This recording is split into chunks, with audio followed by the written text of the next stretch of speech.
뉴욕 증시가 하루 만에 다시 혼조 양상을 보였습니다. 미국 기업들의 실적이 선전했지만 전날 급반등에 따른 차익 매물이 쏟아진 탓에 오름세가 이어지지 못했습니다. 개장 전 발표된 기업들의 실적은 대체로 양호했습니다. 그러나 유로화 강세 문제를 유로존과 국제사회에 이슈하려는 프랑스의 시도에 독일이 반대하면서 유로존 내에서의 정치적 충돌 가능성이 제기된 것은 다소 부담스러운 재료였습니다. 다우지수는 0.05% 상승했고 S&P 500 지수와 나스닥 지수는 각각 0.04%, 0.1% 하락했습니다. 유럽 증시가 대체로 하락했습니다. 굵직한 경제지표 발표가 없는 가운데 기업들의 실적이 부진한 탓이 컸습니다. 유로화 강세 문제를 유로존과 국제사회에 이슈하려는 프랑스의 시도에 대해 독일이 반대하면서 유로존 내에서의 정치적 충돌 가능성이 제기된 것은 다소 부담스러운 재료였습니다. 이런 가운데 세계적인 철강업체인 아르셀로미탈이 올해 완만한 실적 성장을 점쳤고 볼보 역시 실적 부진과 함께 올해 전망도 조심스럽게 제시하며 시장 심리를 악화시켰습니다. 영국은 0.2% 상승한 반면 독일과 프랑스는 각각 1.09%, 1.4% 하락했습니다. 미국의 타임워너사가 지난해 4분기의 순이익이 전년 동기 대비 51% 급증하며 시장 기대를 뛰어넘는 이익을 냈습니다. 일회성 경비를 제외한 조정 순이익도 주당 1달러 17센트로 1달러 10센트였던 시장 전망치를 웃돌았습니다. 또한 의류 소매업체인 랄프로렌의 지난 회계연도 3분기 이익도 1년 전 같은 기간에 비해 29%나 급증했습니다. 또 일회성 경비를 제외한 조정 순이익도 시장 전문가들의 전망치를 가볍게 넘어섰고 매출액도 전년 동기 대비 2.2% 증가한 18억 5천만 달러를 기록했습니다. 프랑스가 유로존 재무장관 회의와 G20 회의에서 유로 환율 문제를 다루자고 제안했습니다. 프랑스 재무장관은 한 재계 박람회에서 기자들과 만나 우리는 다음 주 11일 열리는 유로존 재무장관 회의와 2월 중순에 열리는 G20 재무장관 회의에서 유로화 강세에 대한 우려를 제기할 것이라고 밝혔습니다. 그러나 이에 대해 독일 앙겔라 메르켈 총리 대변인은 현재 유로의 수준은 역사적인 장기 추세를 고려할 때 고평가되어 있는 상태가 아니라고 본다며 반대했습니다. 또한 환율은 시장에서 결정돼야 하며 장기적인 경쟁력은 환율을 통해서 얻어질 수 없다고도 말했습니다. 버락 오바마 미국 대통령이 단기 예산안 처리를 의회에 요청했으나 공화당은 이에 즉각 반대했습니다. 오바마 대통령은 오는 3월 1일부터 시작되는 전면적인 자동 예산 삭감, 이른바 시퀘스터를 피하기 위해 제한된 지출 삭감과 세제 개혁안을 담은 법안을 처리해 줄 것을 의회에 요청했습니다. 이에 공화당 존 베이너 하원 의장은 의회가 예산 삭감 및 각종 공제 혜택 프로그램의 개혁을 전제하지 않고는 1조 2천억 달러 예산 자동 감축을 뒤로 미루는 방안에 반대한다고 밝혔습니다. 7일부터 이틀간 브뤼셀에서 열리는 EU 정상회담에서 2014년부터 2020년까지의 중기 예산안 확정을 둘러싼 힘겨루기가 재현될 것으로 보입니다. 지난해 11월 EU 정상들은 중기 예산안 합의를 위한 특별회의를 열었으나 회원국 간 견해차를 좁히지 못해 합의 도출에 실패했습니다. 이번 정상회의에서도 예산안이 합의되지 못하면 올해 안으로 시행될 예정인 70개 법률이 예산을 확보하지 못해 무산될 위기에 빠집니다. 이 때문에 삭감과 유지를 요구하는 양측이 타협점을 찾을 가능성이 높아집니다. 네, 안녕하세요. 굿모닝 대박 예감 김보람입니다. 전일 코스피는 유로존의 경기 회복에 대한 기대감에도 불구하고 엔화 약세에 따른 부담 때문에 결국 장 후반에 하락 전환에서 마감됐습니다. 또다시 1940선을 지지하지 못하고 하락 마감했는데요. 어제 코스피는 0.1% 떨어진 1936포인트로 올해 들어 최저치를 기록했습니다. 일본은행 총재가 조기 사임 의사를 밝히면서 엔달러 환율은 장중에 94엔대까지 올랐는데요. 이 때문에 국내 수출주, 자동차주들이 큰 폭으로 하락했고 삼성전자도 0.5% 정도 내렸습니다. 앞서 마감된 유럽 증시와 미국 증시 모두 하락했는데 유럽 증시는 기업 실적 부진 탓에 하락했고 뉴욕 증시 기업 실적은 좋았지만 전날 급등에 따른 차익 매물이 나오면서 혼조 양상을 보였습니다. 네, 글로벌 증시 마감과 관련한 주요 이슈들 살펴보겠습니다. 굿모닝 대박 예감 1부 순서 시작합니다.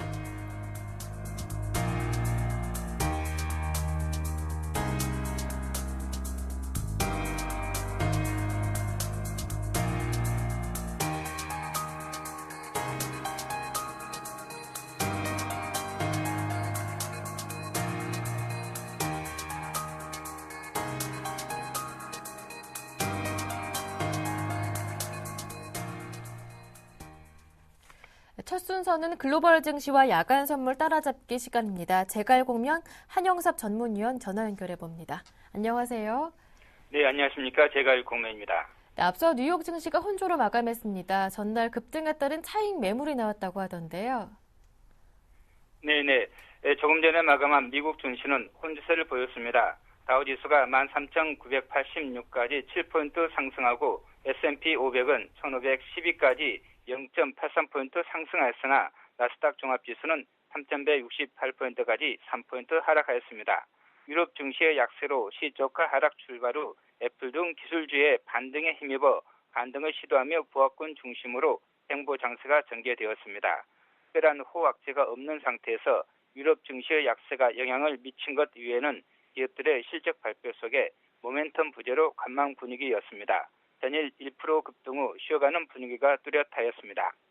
기업들의 실적 발표는 양호했는데 타임워너가 주당 1.17달러 순이익을 올려 예상치 1.1달러를 웃도는 실적을 발표하고 패션 기업 랄프 로렌도 3분기 순이익이 전년 동기 대비 28% 증가한 2억 1,570만 달러, 주당 2.31달러를 발표하였고 지난주 미국 모기지 신청 건수는 전주 대비 3.4% 증가해 그 전주 8.1% 감소 대비해서 호전되었습니다. 하지만 유럽중앙은행의 통화정책회의를 앞두고 유럽 증시가 하락하며 관망 분위기가 확산되었습니다.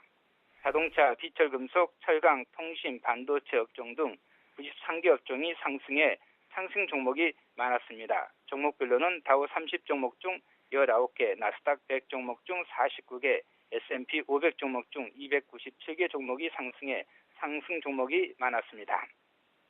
이틀간 20% 폭락하였던 무디스가 5.32% 상승하고 영화회사 넷플릭스가 5.75% 상승했으며 타임워너, 폴로, USX, 스틸그룹, 마이크론, 바이두닷컴, 단디스크, 야후, 3M, 홈디포, 버라이존, 코닝 등이 상승하였습니다. 애플은 레그 메이슨의 빌 밀러 펀드 매니저가 파이낸셜 타임스와의 인터뷰에서 대차 대조표상 1,370억 달러, 우리 돈으로 149조 원의 현금을 보유하여 주가가 지금보다 50% 더 오를 수 있다고 밝히면서 장중 2% 가까이 급등하였으나 종가는 0.12% 하락하면서 마쳤습니다. 미국 증시 투자 전략은 당분간 고공권에서 숨고르기 국면이 지속될 전망입니다. 관망 지속하면서 종목 업종별로 대응하는 전략을 제시하겠습니다. 유럽 증시는 약세로 마쳤습니다. 영국, 그리스, 스위스만 올랐을 뿐 대부분 하락하였는데 영국이 0.2% 상승하고 그리스가 2.31%, 스위스가 0.39% 상승하였으나 독일이 1.09%, 프랑스가 1.4% 하락하며 약세를 주도하여 이태리, 스페인과 스톡스 유럽 지수 등 대부분 하락하였습니다. 3주 뒤로 다가온 선거 결과로 이탈리아의 정정 불안이 커지면서 ECB 통화정책 회의를 앞두고 투자자들의 투자 심리가 위축되었습니다. 이렇게 앞서 마감된 미국 증시와 유럽 증시 마감 상황 정리해봤고요. 이어서 야간 선물 마감 상황도 짚어보겠습니다.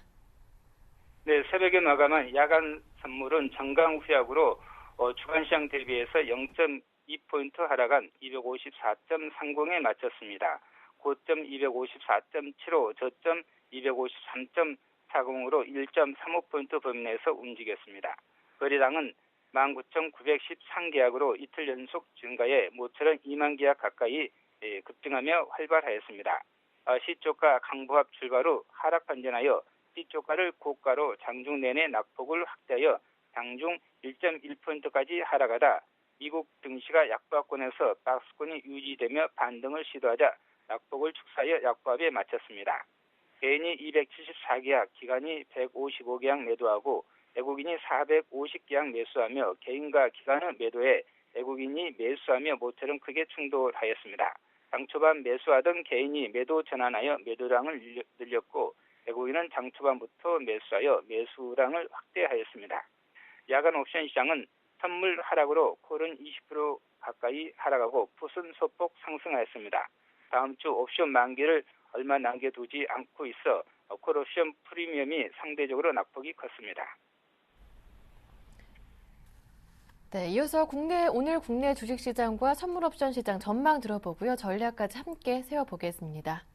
네, 전일 국내 증시는 미 증시의 상승으로 시초가 상승 출발에 외국인의 현선물 매도와 프로그램 매도 물량이 출회되자 종합지수 1944, 선물 255.75포인트를 고점으로 장중 내내 박스권 움직임이 지속되다 하락 반전에 당일 저가 부근에 마쳤습니다. 장중 내내 좁은 박스권에서 옵션 매도 장세가 전개되었다고 할 수 있겠습니다. 국내 증시가 해외 증시의 상승에도 불구하고 환율 악재, 북핵 리스크, 외국인의 매도 지속 등으로 당장 상승하지 못하고 박스권 저점이 점점 낮아지고 있습니다. 당분간 종합지수 1950, 선물지수 257포인트를 저항선으로 박스권 조정이 지속될 것으로 전망되고 있어 종합지수 1900, 선물지수 250포인트 지지를 확인할 필요가 있겠습니다. 금일 시장은 시초가 하락 출발 후 종합지수 1928, 선물 253.5포인트 지선을 붕괴시키며 추가 하락의 낙폭을 확대할 수 있겠습니다. 종합지수 1945, 선물 256포인트를 회복하지 못하면 반등 시 매도 관점입니다. 대응 전략은 장초반 선물 254.5에서 255포인트의 매도 후 하락 시 253포인트 부근에서 청산 또는 매수입니다. 단 선물 255.5포인트 돌파 시에는 선제로 추가 반등 여부를 확인할 필요가 있겠습니다. 금요일 저점은 종합지수 1920, 선물 252, 고점은 종합 1945, 선물 255.5, 하락시 지선은 선물 252포인트, 상승시 저항선은 선물 256포인트를 제시하며 최대 변동폭은 선물로 하한선 251포인트에서 상한선 257포인트를 제시하겠습니다. 옵션 매매 전략은 콜 매도 또는 양 매도 또는 약세 풋 스프레드나 푼 레이시오 스프레드 전략을 제시하겠습니다. 변동성이 축소되고 있어 옵션 매수보다는 매도 또는 합성 전략 유지에 플레이가 유리합니다. 또한 콜 매도, 양 매도는 일월물보다는 프리미엄이 2배 정도 비싼 이월물 매도가 좋아 보입니다.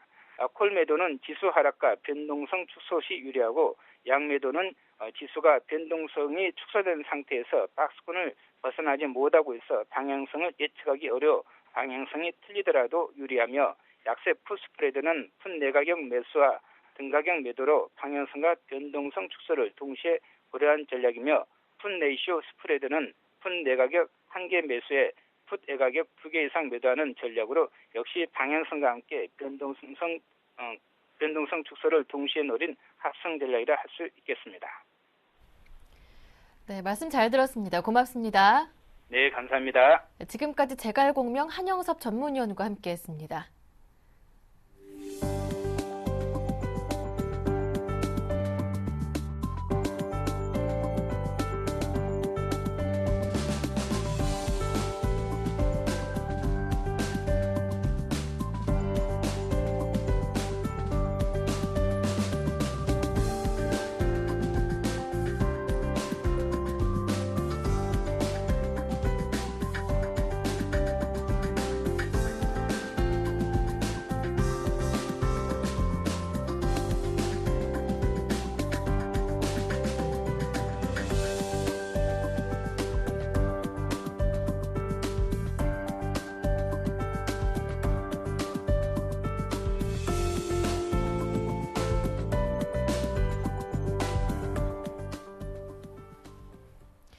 네, 이어서 글로벌 증시 주요 이슈를 살펴보겠습니다. 레이크쇼어 인베스터스의 이현민 이사님과 함께합니다. 안녕하세요. 안녕하십니까. 네, 이제 오늘부터 이틀간의 일정으로 EU 정상회담이 개최됩니다. 주로 논의될 의제들 어떤 것들이 있습니까? 그렇습니다. EU 정상회담이 이제 오늘부터 이틀간 브뤼셀에서 그 회의를 속개를 합니다. 이번 주요 의제는 지난해 합의를 못 봤던 EU 중기 예산안의 합의와 올해 예산안의 절충안 이런 부분을 합의점을 도출하는 것이 현재 숙제라고 볼 수가 있겠고요. 그 해결의 키는 헤르만 반 롬푸이 EU 회장이 현재 가진 것으로 봐도 되겠습니다. 남유럽과 북유럽의 입장 차이가 커서 이를 조금씩 양보하는 절충안을 현재 준비하는 것으로 알려지고 있는데요. 이것이 이제 어느 정도까지 회원국들의 이견을 좁힐 수 있느냐가 관건이라고 볼 수가 있겠습니다. 지난해 11월 이 EU 예산안을 확정하지 못하고 올해로 현재 그 회담을 넘긴 상태고요. 지난해에는 11월 달에 EU 정상회담에서 EU 예산 1조 1,000억 유로 정도를 얘기를 했지만 영국이 상당히 반대 기류가 컸습니다. 이런 부분에서 1조 유로로 1,000억 유로를 감축한 수정 제안을 내놨고요. 이런 부분이 이번 회담에서 어느 정도 추가적으로 더 줄어들 수 있느냐가 관건이라고 볼 수가 있겠습니다. 지난해 EU 예산에 가장 큰 이견을 보인 국가가 영국이기 때문에 영국을 설득할 수 있느냐가 영국을 비롯한 이른바 잘 사는 북유럽 국가의 행동에 큰 영향이 있다라고 볼 수가 있겠고, 영국을 설득하는 데 성공한다면 올해 예산만큼은 합의안을 내놓을 수 있을 것으로 현재 관측이 된다라고 볼 수가 있겠습니다. 네, 그런데 이번에도 예산안 합의가 참 어렵다는 기존의 시각이 만만치가 않은 상황인데 그 이유가 무엇인지 조금 더 자세하게 들어볼게요. 그렇습니다.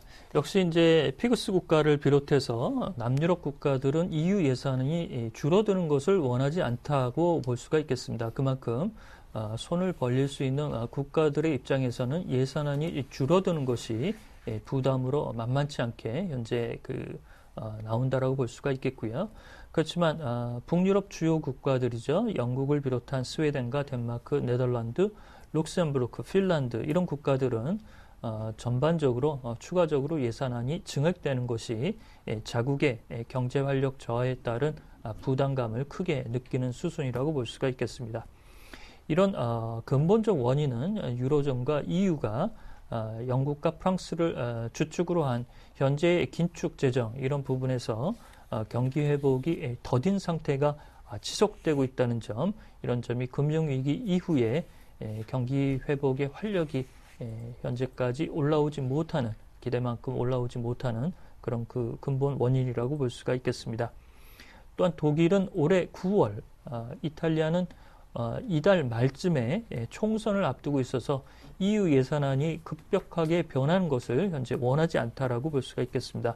이런 정치권의 동향과 맞물려서 각국의 이해 득실이 첨예하게 현재 갈리고 있어서 이번 회담에서도 진통이 크다라고 볼 수가 있겠습니다.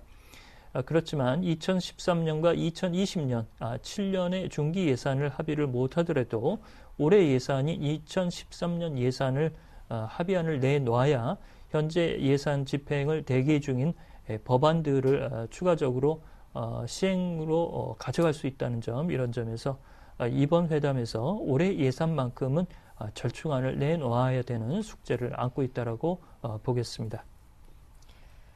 네, 그렇다면 이번 예산안 합의 시 기대되는 효과는 무엇인가요? 설사 합의가 된다 하더라도 부정적인 영향은 또 있을 것 같은데요. 그렇습니다. 먼저 긍정적 영향부터 말씀을 드리자면 EU의 정치권의 리스크를 좀 무마시킬 수 있는 EU 예산안의 합의를 통해서 이런 부분을 조금 희석시킬 수 있는 기대감이 있고요.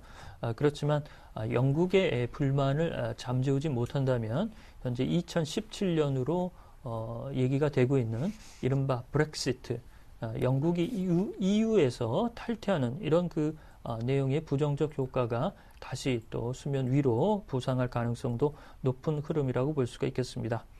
영국은 EU 예산안이 EU 전체 GDP의 1%를 넘어가는 것을 현재 부정적으로 보고 있는데요.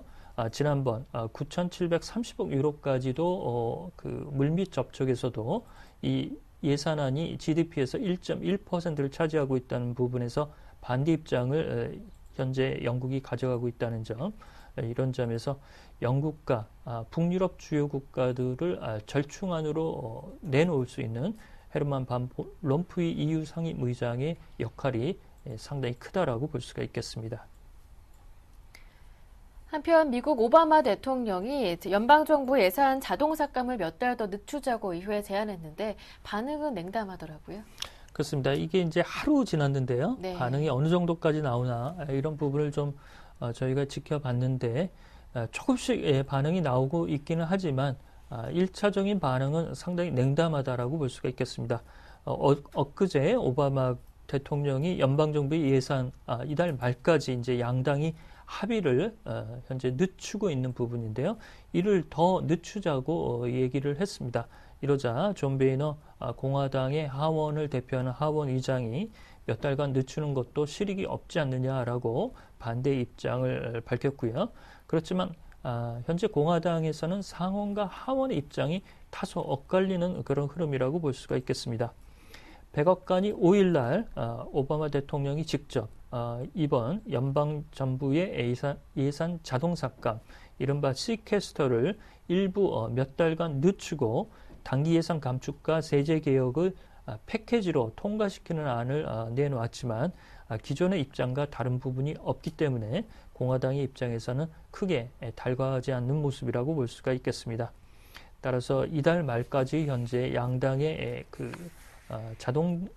연방정부 예산의 자동 삭감 이런 부분을 추가적으로 세부 항목별로 타결점을 찾는 숙제가 만만치 않을 것으로 예상이 된다라고 볼 수가 있겠습니다. 네, 이달 말까지 연방정부 예산 자동 삭감을 두고 양당의 움직임이 크게 나타나지 않고 있는데 언제쯤 좀 실마리를 찾을 수 있을까요?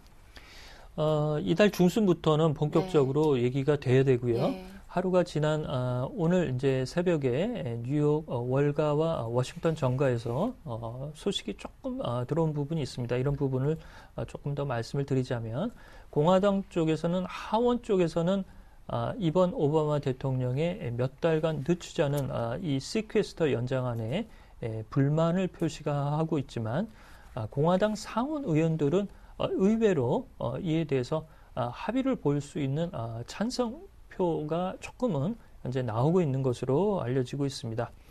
또한 현재 집권당인 민주당의 상원 원내대표인 해리 리드 상원 원내대표는 다음 주 중으로 이 시퀘스터 연장 법안의 구체적 내용을 내놓겠다라고 얘기를 하고 있습니다. 지난번 재정절벽 이슈도 조 바이든 부통령이 나서면서 부분 합의를 이뤘죠. 이런 부분에서 보면 상원에서 이 시퀘스터 연장안을 표결 처리하고 이를 하원으로 넘기는 이런 흐름이 이번에도 똑같이 나올 가능성이 매우 높다라고 볼 수가 있겠습니다. 특히 상원 군사위원 소속 의원들은 9월 말까지 이 시퀘스터 연장 법안을 관철할 뜻을 현재 모으고 있다는 점, 이런 점에서 이번 시퀘스터 연장안도 민주당이 주축이 된 상원의 움직임이 그 속도를 저울질할 것으로 예측할 수가 있겠습니다. 이렇게 예산 합의의 진통이 계속된다면 올해 미국 경제 성장률에도 부정적인 기류가 맴돌 것 같은데요. 어떻게 보십니까? 그렇습니다. 가장 이제 그 부정적인 시나리오는 이른바 그 상원에서 이 시퀘스터 연장 법안이 발의가 되고 표결이 찬성으로 처리가 된 이후에 하원으로 넘어가서 이 내용이 이제 부결되면서 계속적으로 이제 해결이 되지 않는 그런 수순으로 나오는 것을 가장 부정적 시나리오라고 볼 수가 있겠습니다. 현재 그 미 의회 예산국이 지난해 말에 보고서를 한번 냈다가 이번에 수정 보고서를 내놨습니다. 이런 점에서 이 시퀘스터, 이른바 연방정부 예산의 자동 삭감으로 들어갈 경우에 GDP에서 차지하는 부정적 여파는 0.6%의 GDP 경제 성장률을 갉아먹을 것이다라고 얘기를 하고 있고요. 지난해 4분기 때 얘기가 나온 CBO, 이른바 의회 예산국의 보고서와 달라진 점은 이른바 재정절벽 이슈가 부분적으로 타결이 된 이후로 올해 재정 적자 규모가 기존 수준인 1조 달러에서 약 8,450억 달러까지 줄어들 수 있다는 점을 부각을 시켰습니다. 이번 그 시퀘스터의 양당 합의가 불발될 경우 올해부터 약 1,100억 달러의 자동 정부 지출 삭감이 이행되게 되는데요. 얘는 이제 국방부 예산이 절반이 들어갑니다. 약 4,920억 달러가 들어가기 때문에 특히 상원 국방위원회 소속 의원들이 이를 9월까지 현재 연장하는 쪽에 적극적인 움직임을 내세운다라고 볼 수가 있겠고요. 행정부 예산안이 3,220억 달러, 의료 예산인 메디케어에서 1,160억 달러를 뿐만 아니라 채권 원리금 상한 축소도 2,100억 달러 이상이 현재 망라가 되어 있습니다. 이런 부분에서 올해 1분기 경제 성장률에도 부정적인 여파가 양당의 합의가 늦춰지면 늦춰질수록 나온다는 측면에서 보면 이 정치권의 숙제를 어떻게 잘 풀어내느냐 이런 부분이 여전히 현재 걸림돌이라고 볼 수가 있겠습니다. 네, 지금까지 레이크쇼어 인베스터스의 이현민 이사님과 함께했습니다. 말씀 잘 들었습니다. 고맙습니다.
네, 이어서 오늘장 전략 시간입니다. 오늘은 KTB투자증권 압구정 지점의 권희수 대리와 함께합니다. 안녕하세요. 네, 안녕하세요. 네, 어제 코스피가 또다시 하락으로 마감했습니다. 1936포인트까지 내리면서 종가 기준으로는 올 들어 최저치를 보여줬는데요. 엔화 약세 우려가 부담이 됐습니다. 네, 그런 가운데 코스닥은 0.8% 정도, 1% 가까이 오르면서 하루 만에 다시 500선을 회복하는 모습이었는데요. 전일장 정리부터 부탁드릴게요. 예. 일단 전일장 얘기하기 전에 이틀장이 가장 큰 이슈였던 것 같습니다. 이틀장 코스피 상당히 큰 낙폭을 가졌거든요. 네. 물론 우리 시장보다 유럽 시장이 훨씬 큰 낙폭을 가졌습니다. 이탈리아, 스페인이 한 4, 5%대 크게 빠지면서 좀 글로벌 시장에 다시 한번 유로존 리스크가 재부각되는 게 아닌가라고 하고 좀 우려를 이제 자아냈는데요. 근데 다행히도 우리나라는 이미 그 전에 디커플링 하면서 좀 어느 정도 시장을 방어하는 모습이었기 때문에 큰 낙폭보다는 어느 정도 방어하는 모습이었습니다. 일단 전일 같은 경우는 엔달러 환율이 93엔까지 상승을 했습니다. 그로 인해 가지고 좀 국내 시장도 좀 상승 출발했지만 하락에서 좀 낙폭을 좀 키워갔는데요. 그 이유가 아무래도 일본에서 일본은행 총기가 조기 사임을 발표를 했었습니다. 원래 그 4월 달로 예정이 됐던 게 갑작스럽게 2월 달로 앞당겨지면서 네. 엔화 약세에 좀 강한 그 어떤 리스크 요인이 되지 않았나라고 보고 있습니다. 그리고 일단 이런 통화정책위원회가 또한 물가를 2%대로 지금 조정을 하겠다라는 게 엔화 약세의 두 번째 그 기조로 계속해서 나오기 때문에 좀 우리 시장 좀 압박을 주지 않았나라고 좀 말씀을 드리고 싶습니다. 일단 전일 시장은 1943에서 출발을 했다가 엔화 약세 기조에 의해서 그런 낙폭을 조금씩 키워가면서 종가에 1936포인트로 끝났는데요. 이전 저점대를 보면은 1930포인트에서 저점을 형성을 하는 모습을 볼 수가 있습니다. 그렇게 1930포인트를 지지를 하는 모습은 보여주었는데 최근에 조금 그 박스권에서 움직이는 모습이 조금 우려가스럽다라고 말씀을 드리고 싶지만 그래도 현재는 그 박스권 아직은 하단에 좀 나와 있다라고 말씀을 드리고 싶습니다. 이렇게 최근 글로벌 증시 호재보다는 악재 국내 증시가 더 민감하게 반응하는 모습이 이어지고 있는데 앞서 유럽 증시와 미국 증시 모두 유로존 불확실성이 다시 한번 부각되면서 모두 혼조로 마감됐습니다. 그렇다면 오늘 국내 증시 살펴봐야 할 체크포인트 어떤 것들이 있는지 살펴볼게요. 예, 일단 오늘 체크할 부분은 상당히 많습니다.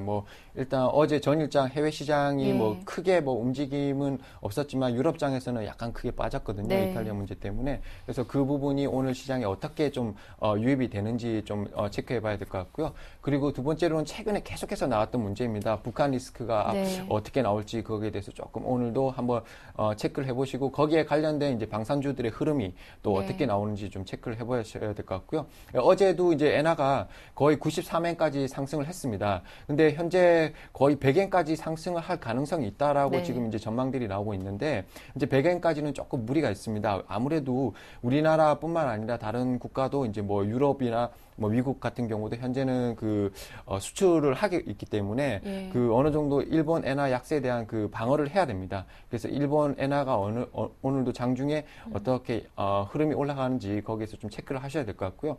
세 번째로는 일단 최근에 이제 생겨난 이제 아까도 말씀드렸다시피 유로존 리스크가 재부각되는 거에 대해서 조금 더 체크를 해보셔야 될 것 같습니다. 아무래도 이탈리아 쪽에 지금 현재 이제 총선이 있기 때문에 예. 그 총선이 24일, 25일쯤에 있습니다. 그 총선을 앞두고 현재 어떻게 정치적으로 좀 서로 이제 많이 경합을 하려고 하는 모습은 네. 보이고 있지만 그 와중에 좀 어떤 리스크들이 많이 나오는 것 같습니다. 그래서 그 부분을 좀 해결하는 게 어떻게 진행되는지 좀 많이 체크를 해보셔야 될 것 같고 그리고 한 가지는 또 이제 미국이 지금 재정 부담에 대한 우려가 지금 남아 있는데 이제 시캐스트를 어떻게 지금 발동이 한 달밖에 안 남았거든요. 한 달 내에 어떻게 스몰 딜로 지금 성사가 될지 안 될지가 가장 중요한 오늘 이슈가 될 거라고 좀 보고 있습니다.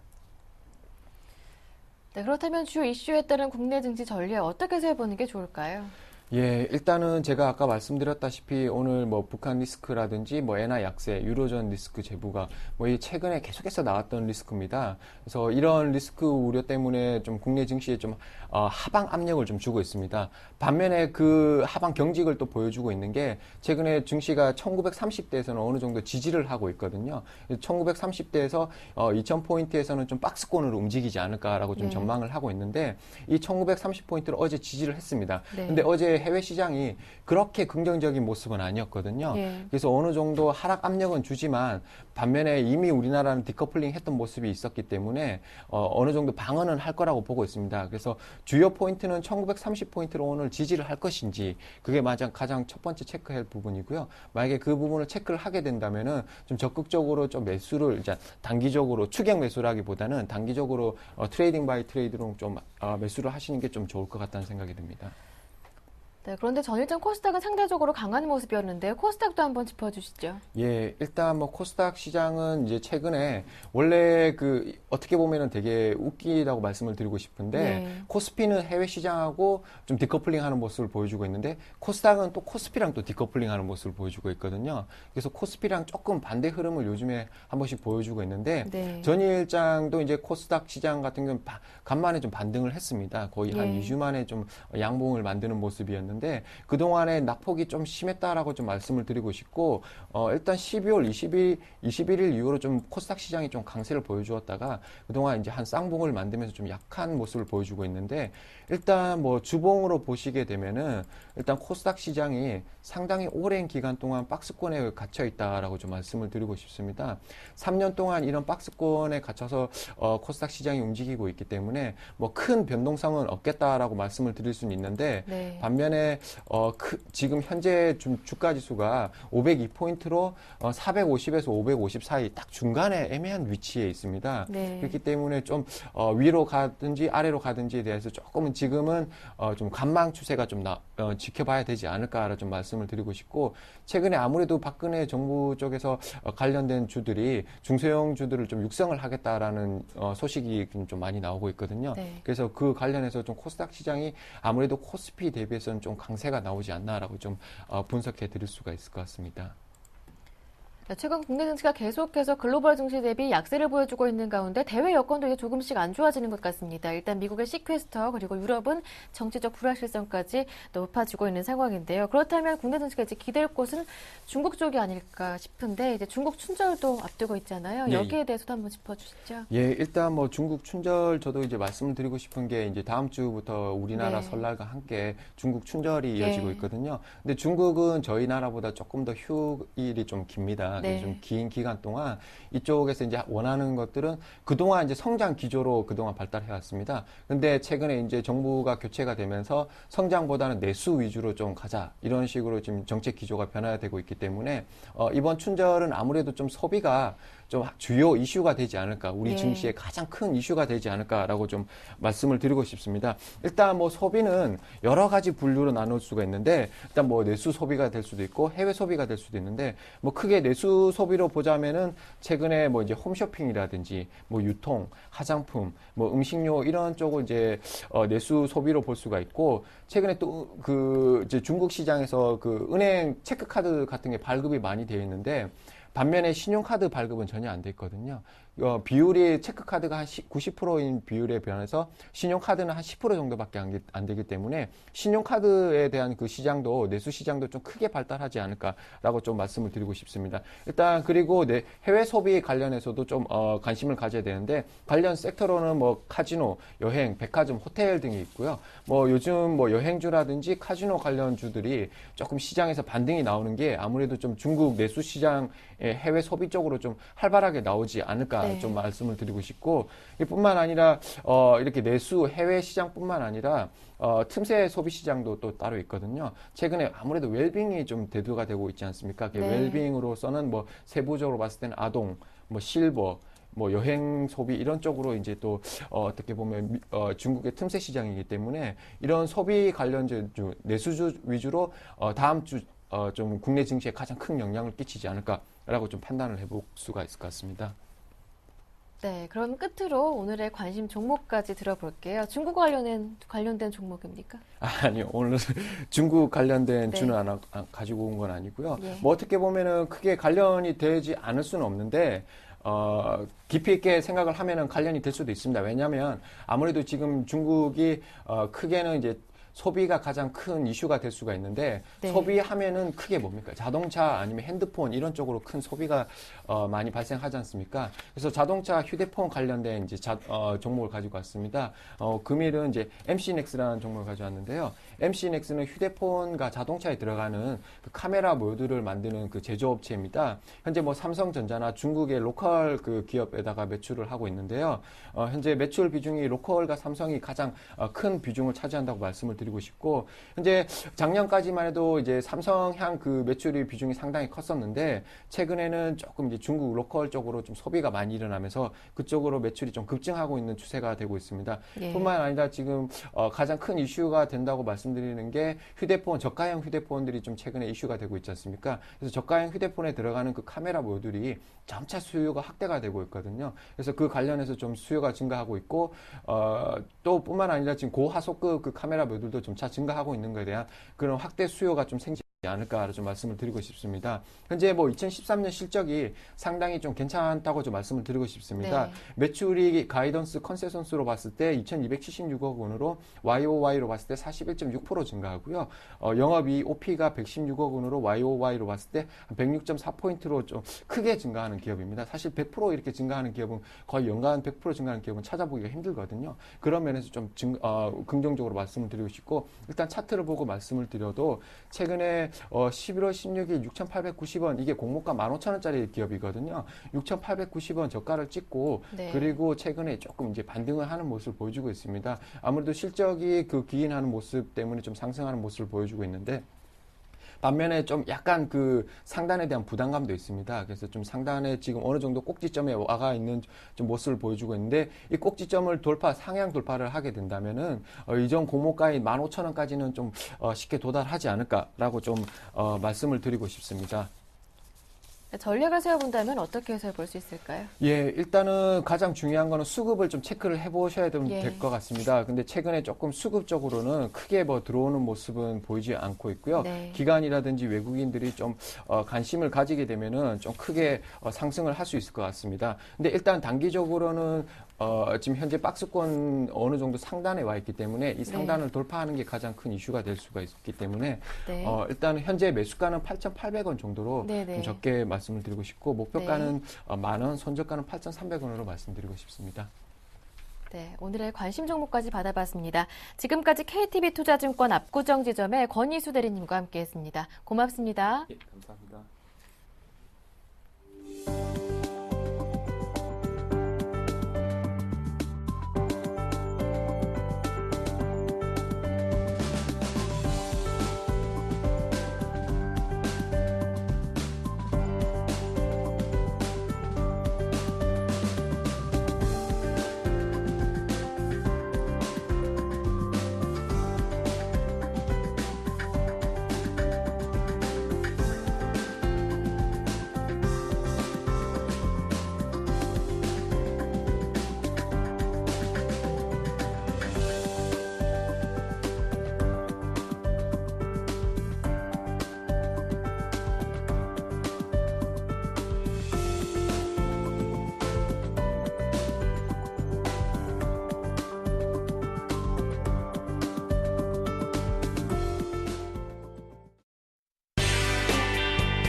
(2월 7일) 목요일 이슈앤이슈 주요 소식입니다. 미국과 중국을 중심으로 세계 경제가 점차 회복될 것이란 전망이 나왔습니다. 현대경제연구원이 내놓은 세계 경기 회복의 5가지 단초란 보고서에 따르면 미국과 중국의 산업 생산이 반등하고 주요국의 경기 부양책이 시행되며 경기 회복 기대감이 고조되고 있다고 분석했습니다. 어제 국회 행정안전위원회는 법안심사소위원회를 열어 부동산 취득세 감면 기한을 6개월 연장하는 내용의 지방세 특례 제한법 개정안을 통과시켰습니다. 감면 혜택은 1월 1일 거래분부터 소급 적용됩니다. 국내 사교육비가 3년 연속 줄어들면서 지난해에는 처음으로 20조 원을 밑돌았습니다. 2011년과 비교하면 초등학교에서의 사교육비는 줄어든 반면 중고교는 증가했습니다. 다음 달부터는 자금난을 겪고 있는 대기업 계열 건설사들도 프라이머리 자산담보부 채권 발행이 가능해집니다. 금융위원회는 신용도가 낮아 회사채를 직접 발행하기 어려운 기업을 위해 지원 대상을 중소, 중견 건설사에서 대기업 계열까지 확대한다고 밝혔습니다. 네, 국내외 주요 경제 이슈를 짚어보는 이슈앤이슈 시간입니다. 오늘은 서울경제신문 이혜진 기자님과 함께합니다. 안녕하세요. 예, 안녕하세요. 최근 미국과 중국의 각종 경제 지표들이 호조를 보이면서 경기 회복에 대한 기대감도 높아지는 반면 또 한편으로는 기대에 못 미치는 지표들도 발표되면서 혼주 양상을 보여주고 있는데 이런 가운데 현대경제연구원이 경제 회복을 가늠할 수 있는 5가지 징후를 짚어냈다고 하는데요. 어떠한 내용인지 자세하게 들어보겠습니다. 예, 현대경제연구원이 보고서를 내놓았는데요. 핵심은 미국과 중국의 몇 가지 지표를 보면 경제 회복을 점칠 수 있다. 이런 내용입니다. 우선 미국의 주택 경기 회복세를 꼽을 수 있는데요. 미국의 주택 가격이 오르고 주택 수요가 증가하고 있는 것으로 나타났습니다. 미국은 국내 총 생산의 70%가 민간 소비가 차지하고 있는데요. 주택 경기가 회복되면 미국민들이 닫았던 지갑을 열고 소비가 살아나면서 경기 회복세가 본격화할 수 있다는 게 연구원의 분석입니다. 두 번째로 중국의 수출 경기 회복세를 꼽을 수 있습니다.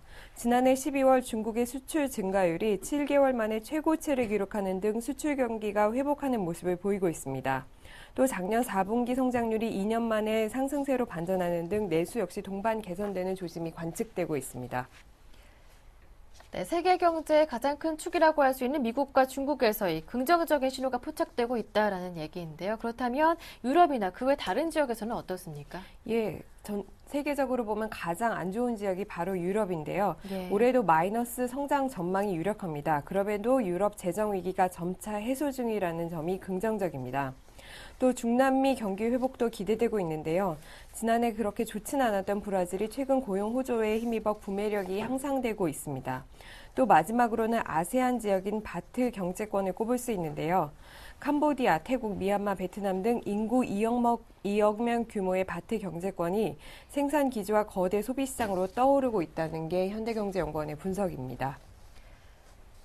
네, 한편 지난 연말로 취득세 감면 혜택이 종료되면서 올 들어 주택 거래가 뚝 끊기게 되는 이른바 거래 절벽 현상이 나타나고 있는데 다시 취득세 감면 혜택이 부활했다라는 소식을 들었어요. 어떤 내용인지 전해 들어보겠습니다. 예, 어제 국회 행정안전위원회는 법안심사소위원회를 열어서 부동산 취득세 감면 기한을 6개월 연장하는 내용의 지방세 특례 제한법 개정안을 통과시켰습니다. 개정안에 따르면 9억 원 이하의 주택은 기존 2%에서 1%로 취득세가 낮아지고요. 9억 원 초과 12억 원 이하 주택은 4%에서 2%로, 12억 원 초과 주택은 4%에서 3%로 각각 취득세율이 낮아집니다. 2월 임시국회에 통과한다고 해도 감면 혜택은 1월 1일부터 소급 적용됩니다. 애초 개정안의 부동산 취득세 감면 기한은 1년이었는데요. 이번에 6개월로 단축돼서 법 개정안이 통과됐습니다. 아무래도 세수 부족을 우려했기 때문에 이같이 결정된 것으로 알려졌습니다. 취득세 감면으로 부동산 시장이 조금이나마 살아날 수 있을지 궁금한데요. 반응과 전망은 어떻습니까? 예, 부동산 업계에서는 장기 침체에 빠진 시장에 단비가 될 것이라며 긍정적인 반응인데요. 그러나 업계 전반적으로는 이번 조치가 반짝 효과에 그쳐서 장기적인 거래 활성화를 이끌기는 어렵다는 보는 시각이 우세합니다. 네, 한편 우리나라의 사교육비가 줄어들고 있다고 합니다. 경기 침체에 아이들 교육비마저 줄어든 건지 아니면 또 다른 이유가 있는 건지 궁금해지는데요.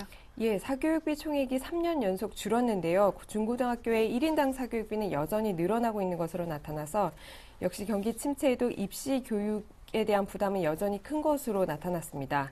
교육과학기술부와 통계청 조사에 따르면 지난해 사교육비 규모는 전년보다 5.4% 줄어든 19조 원으로 집계됐습니다. 1인당 월 평균 사교육비도 23만 6천 원으로 전년 대비 1.7% 줄었습니다. 이렇게 사교육비가 줄어든 것은 초등학교 사교육비가 전년도보다 14.3% 줄었기 때문인데요. 초등학생 자녀를 둔 30대 학부모들이 노후 준비와 주택자금 마련 때문에 사교육비를 앞선 세대보다는 적게 쓰고 있기 때문인 것으로 분석됩니다. 네, 금융당국이 자금난을 겪고 있는 대기업계열 건설사 유동성을 지원하기 위해서 프라이머리 자산담보부 채권 발행을 가능토록 했는데 어떠한 내용인지 자세하게 들어보겠습니다. 예, 프라이머리 자산담보부 채권, 프라이머리 CBO라고 줄여서 부르는데요. 건설사 등 신용도가 낮은 회사채를 기초자산으로 하고 신용보증기관과 같은 공적기관이 신용보증을 해줘서 새로운 증권을 만드는 것입니다. 한마디로 신용도가 낮은 기업도 조금 저리에 자금을 조달할 수 있는 방법인데요. 다음 달부터는 자금난을 겪고 있는 대기업 계열 건설사들도 이 프라이머리 CBO 발행이 가능해집니다. 이에 따라서 두산건설이나 STX건설, 동부건설, 대우건설과 같은 건설사들도 신용보증기금 보증을 통해서 보다 낮은 금리로 자금을 조달할 수 있게 됩니다. 네, 지금까지 서울경제신문 이혜진 기자님과 함께했습니다. 말씀 잘 들었습니다. 고맙습니다. 네, 굿모닝 대박예감 1부 순서는 여기에서 마무리 짓고요. 저는 잠시 뒤 2부로 돌아오겠습니다. 고맙습니다.